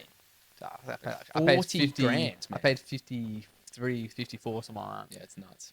But that's because when I was working away, I was doing those long hours as well. And Yeah. it was Like brutal. working overtime. Yeah, and working you just get overtime. I taxed. was doing 15-day swings. Each day is about 12 hours. So 15 12-hour days in a row. So you can imagine how absolutely wrecked you'd be after that. And then because I project manage as well, I was still charging hours to other jobs I was doing at the same time. So I was doing about 13, 14 hours a day. Yeah. And I was getting I think it was over half at some point being taken out. Some of that might be because I still have a portion of a hex debt as well. I don't know if that's the reason so behind it's it. probably taken Yeah. a fair chunk to get rid of That's the why I house. went over half at one point. And I did that video and the guy was like, "Oh, half? What's this guy on about?" I'm like, "No, if you still have a hex debt and you made as much as I did on that, they will take over half." Yeah, they take so much for my hex debt's gone now, Lucky bastard. but fuck me, man, that was Yeah. diabolical to see how much they were like Yeah. just. Well, that was wild as churn. well about that the indexation that happened on that. Do you know last Yeah, year? they upped the interest rate Well, return, right? indexation is what they call it. So basically, they Right. index it to inflationary, means it's meant to be indexed to CPI, consumer Okay. price index. Sure. But what happened was that because of all the COVID stuff and the inflation, it was a massive jump. It was going to go from no indexation during COVID because the government did it as a measure to help people. Yep. It was going to go up by 7%. They're going to index hex, and most people still have about $40,000 of their hex left. So it's going to add about 4 or 5 grand on average, Louis. $4,000-5,000 on average to people's hex debt. Yes. So you had a lot of people petitioning the government not to do it or to reduce it or to do something, and the government didn't listen. And basically, I can't remember what the number was, but I think it was hundreds and hundreds of millions of dollars of extra hex debt just got generated through that. And dude, this is hex debt that wasn't there before. They just same as before when we talked about they just created this extra money out of nowhere.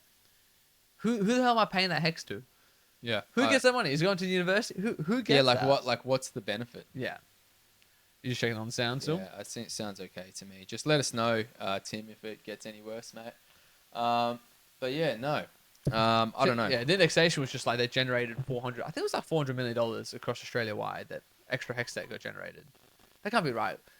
What? Yeah, where's in that the money going? millions. Where is the money going? Yeah. You know what would be nice is if you could see exactly where the money was being spent. There was a spreadsheet they had to release every year. This is where this money Bro, went. they do.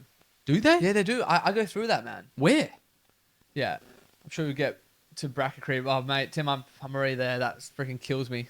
The bracket Yeah. creep. The closer you get, the more they're taking. So, trying to actually make more money is freaking ridiculous. That's the Yes. ceiling that they're putting there. So from my understanding, the way to circumvent this is to get a really good accountant and just fucking claim everything back in every spot, which is probably what we're not doing. We're Not probably doing not well optimized. enough, Yeah, we need to I think so. keep receipts and have a good accountant that Yeah. can.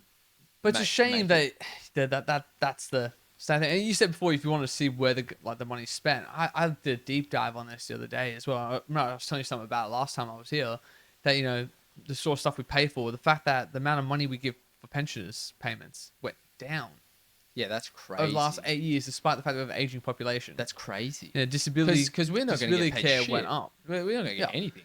Every other facet of like public health payments, the government went down except for disability. Disability was the only thing that went up. It went up by about $11 billion over the last 10 years. Mm. But you can see where all that money is going.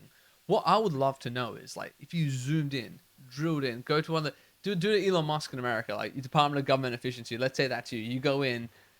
I reckon you'd see blatant people not solving problems so they can keep justifying a budget, blatantly. Look, man, I know. I know some first-hand ones just from like private like, inside information I have from Mm. my career as well, which I can't share on stream, but I've seen it myself. Yeah. I've seen it where like they won't save the money because why would they? It's not their money, and that's the problem. It's not their money. I don't think you can solve Yeah. that issue though either. Like you'd have to have someone really like completely change the dynamic of how things work. And it's one of those basic concepts I reckon as well. It's like if you have to generate the money through the value you've made. So it's like a slog. You know how hard that is. You know, trying to start a business, how hard it is to provide a product that people value that they'll pay for. When you've had to generate that money the right way, the non-king leech way, all right? Because government money, tax money, leech money. There's nothing there except the fact that they have the military, they have the police, so they take bits of money off you. There's nothing that they generate you value. That's literally it's literally It's like the organized overall, crime. It's like the bully. Yeah, it's racketeering. It's racketeering on like a large scale. That's all that is, right? When you generate that money the right way, you value it because you know what it took to make it. You're less likely to piss it away. You're less likely to spend it on nonsense. Do you know what I mean? You had to earn it. It was earned money. What do you think if say you didn't pay tax but you just lost all of your like benefits? That's where. What do you think about that? So Tim's just said here for consulting, if you're not part of the solution, there's good money to be made in prolonging the problem. Dead on, and I think that's public. Spot That's the on. public sector. I said to you before as well. Like if you fix the problem, you've just lost the opportunity to charge me to fix the problem. It's interesting though, right? Because let's say you work in the public sector, right? And you do go solve the problem. Isn't there some sort of value to you by you've gone in there, you fixed the problem, you've made yourself valuable because they know you're a man that can deliver, or you know they're a person that can deliver? Is there not some value that you've made from that? I think that if you have that attitude in most public sectors and you come in with that sort of frame of mind, I think you'll generate an animosity towards you from other people around. Because I think it's like a "this is how we do things" type of mentality. There is definitely that. Yeah. But what I'm saying though is that let's say they get an outside consultant, right? So it's not someone that actually works in a public sector. You pay for a consultant to come in and fix it. Do you think that outside consultants still won't fix the problem, or do you think they come in and fix it? Because then there's no value, right?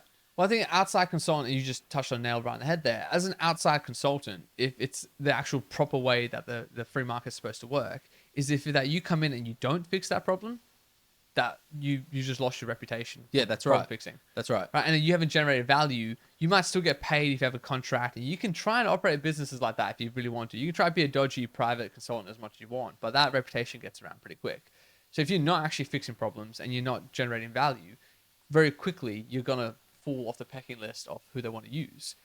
But what the problem is, and this might even just be a fully subconscious thing, an aspect of the public sector that isn't intentional at all, but your incentive and your motives are wrong. And because you're not actually having to use money that you've earned, the money just sort of appears out of nowhere. It's like a budget. It's been siphoned from many, many people. It's almost not real money. It's like they're playing for monopoly money almost, to some extent, because they didn't have to earn that money that they're then spending. And I think if you're working in the public sector and you have a deep appreciation for the fact that you're spending other people's money, and you take that seriously and you treat that as it should, which means we don't piss this away, we use this right, we try and make the best good for the most amount of people. If that's your ethos, no worries. Even then, I'd say I'd still rather have my money be spent by me as much as possible rather than some shadowy figure I never meet doing something I never agreed on, most of the time on something I didn't even get to vote on. That's interesting that you say that, because if you had faith that they were spending it correctly, it wouldn't be so bad. It wouldn't be bad at all. I wouldn't mind. I don't mind the principle, which is take from those who have and then fix things for those who have not. That's good to some extent, you know. Just people who are disabled should be taken care of. I don't think they should just be left to their own devices. That's a cruel, callous society that I think sends us backwards. I don't want that. But what I don't also want is some shadowy figures doing that. I don't know why they spend what they spend. I don't know if it's all valid. I don't know if it's how much of that's them taking the piss. There's none of that. There's no transparency in any of it. But one that really gets me is in here in WA. We sent money to Ukraine when the war started. McGowan just made a decision to send $500,000 to Ukraine. Didn't vote on it. Didn't go through part. No, what the hell? How can you be in a position where someone can just go, all right, done? That wasn't his money. That was our money. Yeah, but I think inherently You might agree with it. That's what the government's for, though, right? They're there to make decisions But as well. yes, but at the same time, I don't think they have like the complete authority just to spend money the way they want independently. And that's really the problem. I know there's some guy had an idea, and I wonder what you think about this. The idea was that you have, like, let's say an app type system. Anytime there's a decision on what we spend money on, everyone gets to vote on the app, decision by decision, and then whoever the consensus is, that's what the government does. Complete representative democracy. You know, when they first wrote up the Constitution, all the rest of these things, and democracy, it wasn't possible. You used to have to freaking get on a horse and spend 6 days to cross the country. Right now we have the internet. Why are we not using that to make more direct representative democracy? The more space there is between you and the person making the decision on where to spend your money, the more pockets that have been lined along the way. Guaranteed. Guaranteed. The further removed the guy spending your money is from you, the more corruptible the process has gotten. That you can probably make a mathematical equation to show that.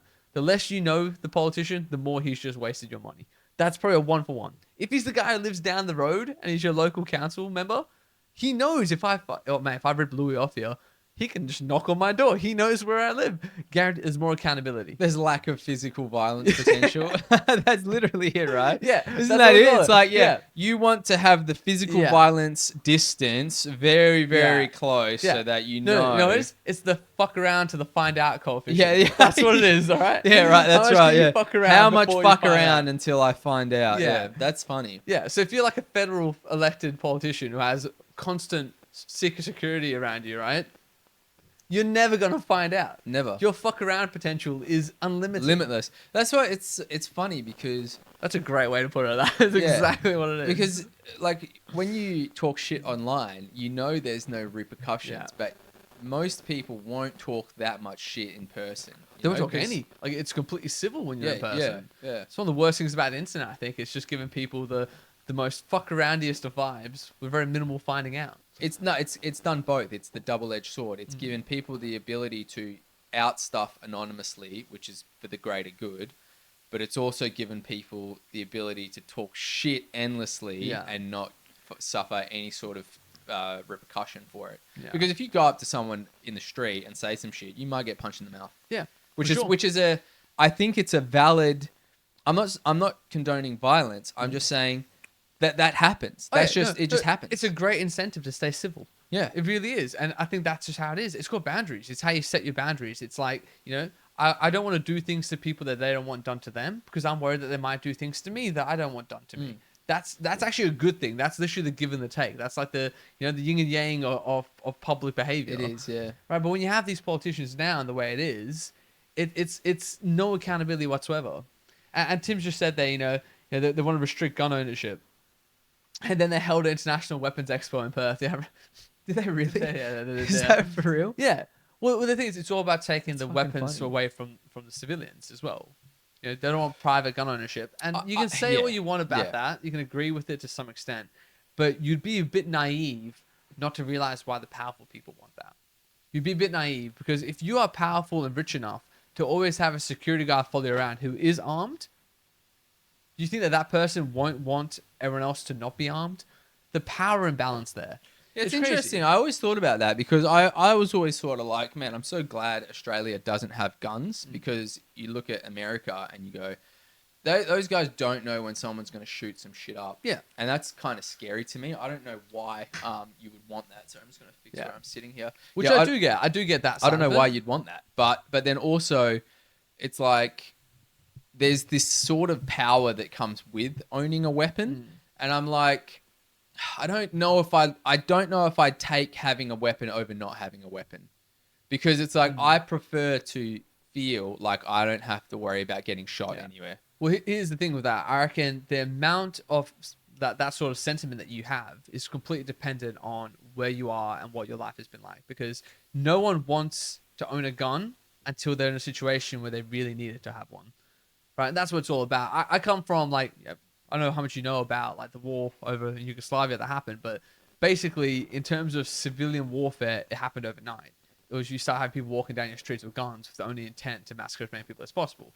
You go through that and you see the value in you also being armed, 100%. As soon as you feel the power imbalance between armed authority against you, then you want to be armed yourself. And it only takes one event like a COVID to know when they're literally like, the police are all armed. Right? The people who pay the police know that you aren't armed.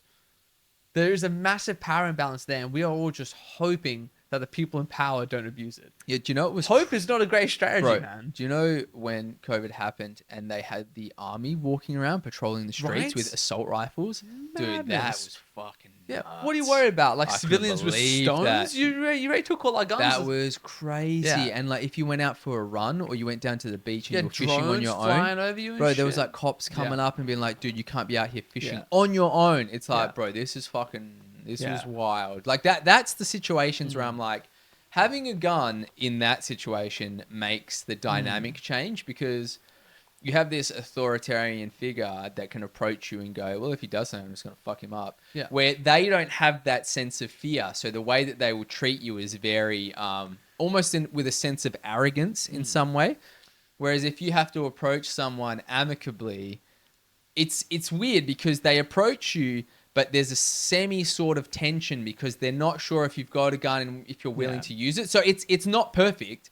I'm not. It doesn't mean that people treat each other nicely. One of my favorite things I've seen of that, which is like there's a flag in America. It's quite big. It's basically the concept of it is like don't tread on me. That's all that people want. That's right? the snake, Yeah, right? imagine Yeah, you're just a snake going along your business, or you just don't want someone to step on you. Yeah. But if they do step on you, and they get bitten, well, whose fault was that? Yeah. There's an element of that to it, which is like, let me have my gun. You know, that's the venom, if you will. Then leave me the fuck alone.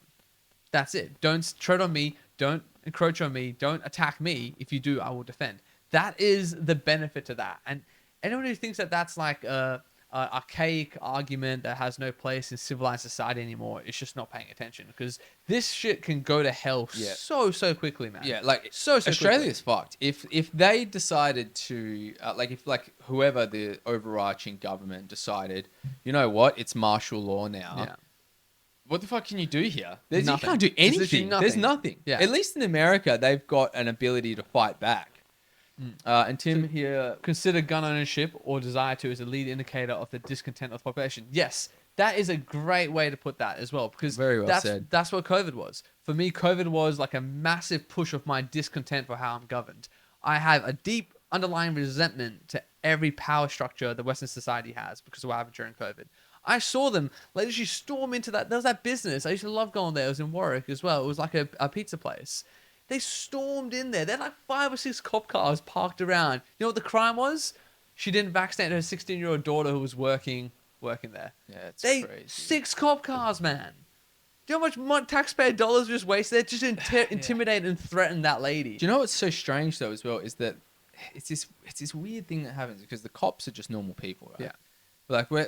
We're just all normal people, but even if they disagreed, they still did it.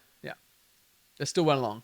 But but then they have to, right? Because that's your No. job. No, I don't pan on that. That's a Nuremberg code all over again, right? I was just following orders. We already accepted as a people that that's not good enough. It's not good enough to just say you were just following orders. Like, you have your own morality, you have your own judgment. You can't let yourself get into that position. Doesn't matter what the fuck your job is. I understand you got bills to pay, I understand all the rest, but you must know it's wrong that you and 4 other squad cars are rocking up to this fucking pizza place, going in there armed to the fucking teeth to intimidate this woman and her daughter for the simple thing of not taking a COVID vaccine that within like 6 months, the mandate was dropped anyway. So why the hell did you just do that? Yeah. Why'd you traumatize these people? I don't think there's any good excuse. No, you're right. There isn't an excuse. But I don't know. It's just such a Mm. wild thing. Like I don't. It was a crazy It's time, hard to man. believe it even actually happened Yeah. when when you It feels stop like and a fever it dream, feels. It bro. does. It's like Really I just does. like when you were talking about the guns thing, and I just remembered like holy fuck, there was armed Yeah. soldiers walking around with assault rifles, Yeah. and they were tell if you didn't have a mask on or something like Yeah. that, they were like they would approach you. You're Yeah. just like, what the fuck is going It's on? what really snapped me out of it is like I was naive as hell before COVID happened, and what I realized after COVID is that the more, and we said before, like the more removed that person is, the fuck around to find out ratio, if you will. Yeah, there's that when it comes to government spending, right? The less you know who that person is spending your money, the more likely they are to abuse it. Yeah, Same goes for your rights. Same goes for your safety. Same goes for your liberty. The more power you've given away from yourself to these people, you're just praying that they're not going to abuse it. What type of strategy is that? What type of absolute strategy is that we have no recourse besides hoping to God they don't tread on us again? That makes me so anxious all the time because I don't trust them to act in our best interest at all. And I know after COVID, we have no recourse, man. We have no recourse. I was like days away from losing my job. I was going to have to leave the country. Like, do you know what I mean? There was no recourse. You feel so powerless. And that's exactly how they wanted people. yeah. Like, just reading the chat here. The argument that was never made was mandate versus consent. Exactly. We never consented. Well, they say well they'll say that you did. Yeah, I know that. They'll say All that the you wording did. changed. Well, we didn't force you. Yeah. It was your choice. Was it though? Yeah. I Was still it have that really? mentality that like I want to like keep pushing as much as I can because like you can easily go into like a pretty negative state of mind and despair about like what happened. But what we just talked about just then was pretty negative. You're right. There were soldiers walking down your road. And people did almost lose their job. People did get like abused and traumatized and violated. But so many people are awake now. So many awake. I don't want anyone to ever forget COVID. You said you almost forgot it. So many people have already tried to like memory pigeonhole that and like go back to wanting to believe that everything is what it seems. Because that's so much more comfortable, man. It's so much more safe and predictable to think that the government behaves the way it's supposed to, that they're doing the things they're supposed to do. We saw it for one short period of time. You got to peel behind the curtain. The veil was The lifted, veil was right? lifted, It and was you're like, completely holy crap, lifted. these people are so corrupted and they care so little for your health that they'll inject you with anything just to make money. Just to make money, let alone for any other reason, Louis. They just wanted to make money. The pharmaceutical companies just wanted profits. They paid out your government. They paid out your doctors. They paid out your ATAGI in Australia. Got paid out DOH probably as well. Like that's all that was. It's a big amount of tax dollars going towards the pharmaceutical industries, and they didn't give a shit what happened to you. And they would have used the police as like an arm of their agenda to like knock down your door, imprison you, threaten you, and potentially do violence against you if you didn't go along. That happened. It's hard to not put the old tinfoil hat on and go, Yeah. oh, the new world order, the world government. Like they managed to get Yeah. every government in the world to Every do the single same lock, thing. step, and It's key, man. It was fucking weird, man. wild. It was weird. wild. It was weird, and it's like I don't know. I felt like when I was trying to tell people this is strange, I was met with such pushback. You still will. You Still now people you have get forgotten. pushback. Yeah, they think it was it was normal. Like Yeah. we had to do it. We Yeah. had to do it. Everyone was just doing the best they could at the time. Oh, and some people just happened to make $60 billion worth of profit along the way. Biggest wealth transfer in the Biggest history wealth of transfer. humankind. Purely accidental. It wasn't intentional, Louis. We were just doing the best that we could. You know, I literally had my doctor. I remember I told you I haven't gone to a doctor since that. To be honest, bro. I When honestly didn't go to had the doctors fucking- before that, Yeah, but but I had the heart scarring from the fucking second dose as well, and they're still trying to make me take the third one as well. And like the shit I was telling my doctor ended up being actually the guidance. did a it week later. actually It scar did. your heart? Yeah, it did. Yeah, It did. yeah, it did. That's what those palpitations were. That's what the sharp pains were. Like it was textbook. Yeah, it was textbook, bro. It was like right after the second one as well, and that's what it is. You get the scarring in your heart. So hopefully it's gonna be fine. Probably not. Who knows? How did you like? I thought you said you couldn't tell if you got like you got scarring from it. I thought Well, there was there's no actually way. there's no way to diagnose it post without like being dead. They actually take a tissue of like they actually have to dissect your heart basically to be able to establish it for sure. But the symptoms and all the rest, what the like chest pains I was feeling after that is inflammation of the heart. It's scarring of the heart. So that's what myocarditis is. It's just the inflammation of the heart muscle and the scarring that you get from that. Yeah, so like What is the repercussion of that then? Who knows? It's almost certainly shaved off some years of life expectancy, I reckon. So as soon as you have the heart scarring, it's like there's so many other things that can go wrong. But I don't want to think about that necessarily too much, because the idea for me is that there's a lot of people that's happened to. That's why you see a lot of footballers just fucking collapsing left, right, and center. Tennis players. Has there been any more data coming out about this to show a direct correlation or like clear evidence of what is actually happening after people Yes. have taken it? Yes. There is. Yeah. Like recent? Like when was the Recent, most it's still recent? happening. When was the most recent report that Recent you've study? read? Because Oh, I don't know, people. This is weeks ago. we've rebooted as per se, but this is technically this would be episode 57. This is but why we started the whole podcast as well. This is my Pretty first much. episode on here as well. Was during that time. That's right. Yeah. So Darko was not a co-host originally. It was my Animals with Shoes On was just a podcast where I just invite people to come on and chat. And Darko is actually quite. He's good. He's in a realm where he analyzes data and stuff like that. Yeah. So I don't know if you want to explain a bit more, perhaps. Yeah, I can. I basically write scientific papers. Isn't like far off from what I do all the time. And when all of that was happening, I wanted to sort of see for myself.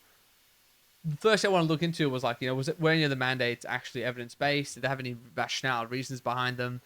And what I quickly established without much effort either, which was it was so easy to see. I can't believe that they didn't know that most young people aged 18 to 40 who didn't have a pre-existing condition had absolutely almost negligible risk of anything negative happening from COVID.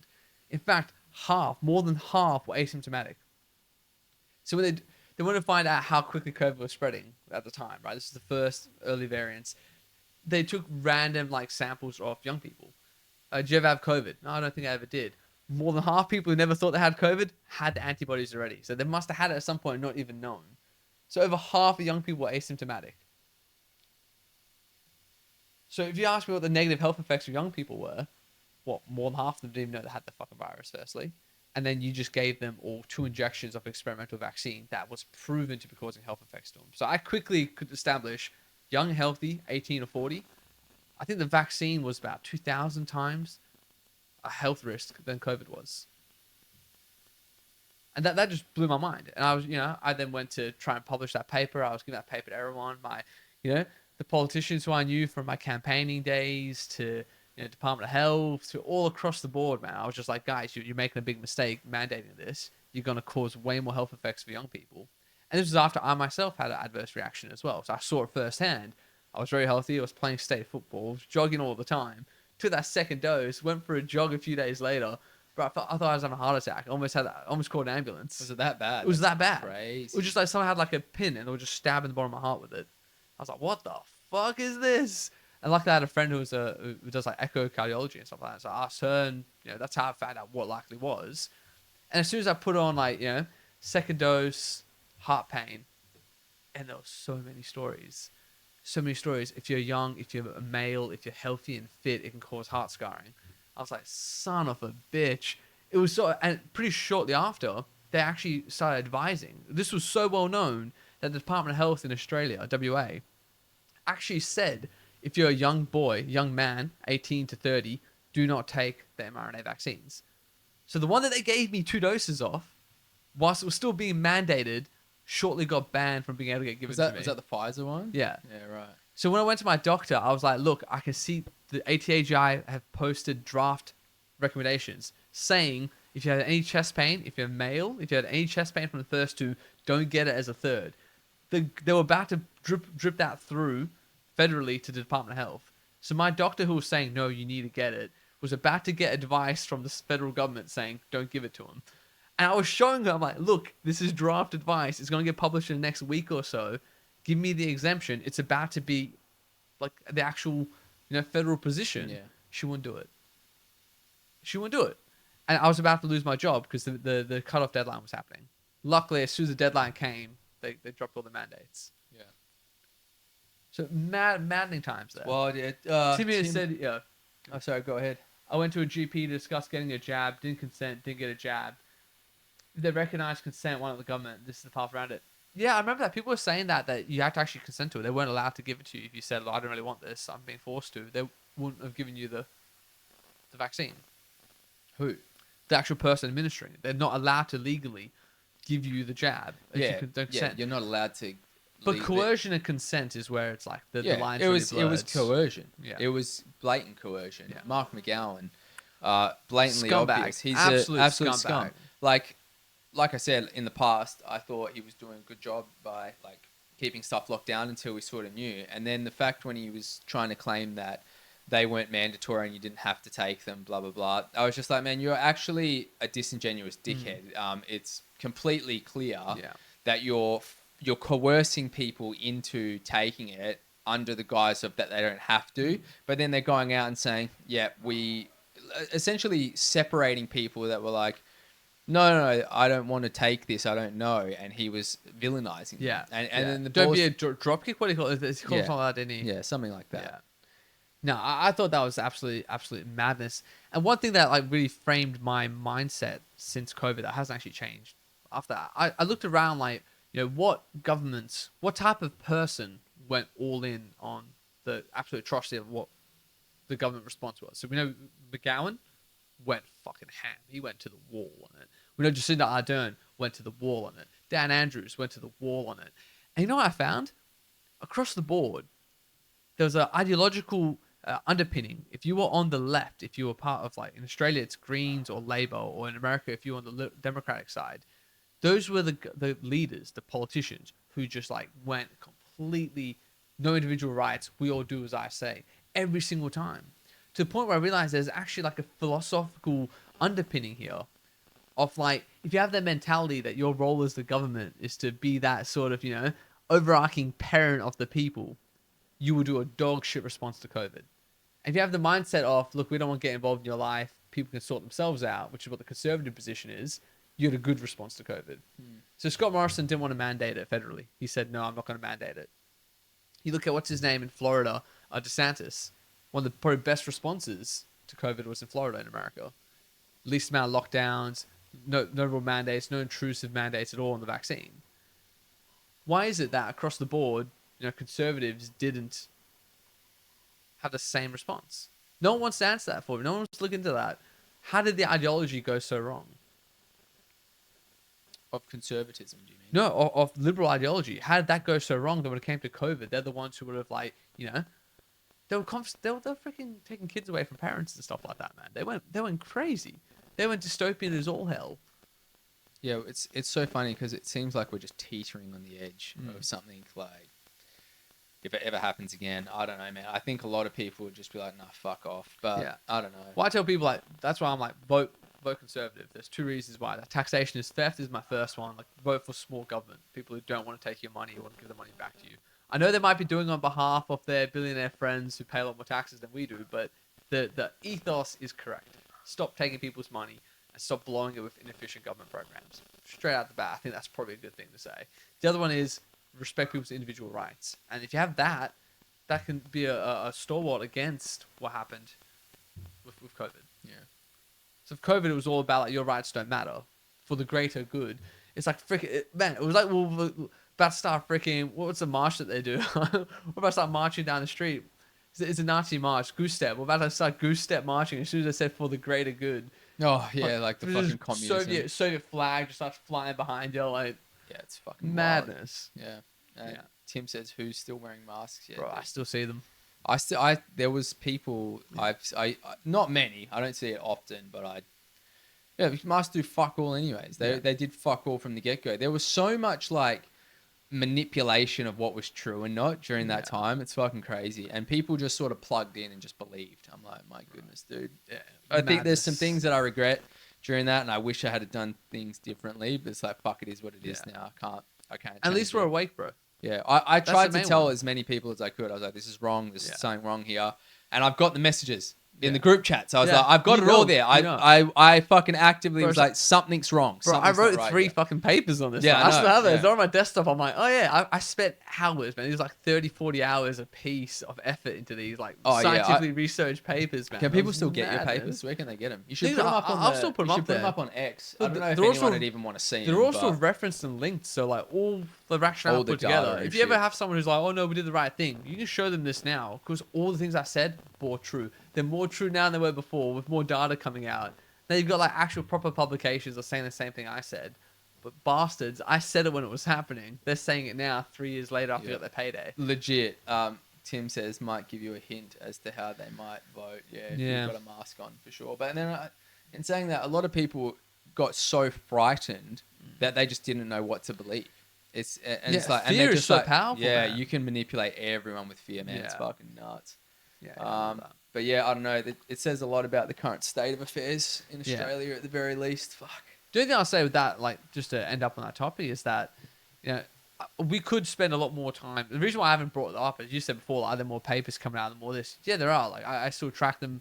All they're showing to me was that the trends I saw in 2022 are still correct. Are the clots? Is it more clots happening? More clots are happening. Dying? More cancers happening. Young people are getting cancer like crazy. We talked about that before, and people were really mad about it. I was correct. Oh yeah, when you called it a turbo cancer, people lose their fucking mind. But no, there's a lot more young people. It's what, like, is it called a pseudonym? Is that what you call it? Yeah, like, it's just it's like a fast-acting aggressive cancer. Fast-acting aggressive cancer. But they got you on they hated the word turbo, and they were like, my word, bro. Liar. It's what's colloquially being called in, like, it's colloquialism. That's what it is. That's it, colloquialism. Yeah. But yeah, they're freaking they absolutely chewed me up on that one, bro. You have to do it. Was it fast-acting aggressive cancer? Yeah. It's almost fact. If you could find it, it'd almost be like fact. Yeah. But no, I think you have to word it that way, because as soon as you say turbo cancer, people like fucking the agents turn on their minds and they're like, get him.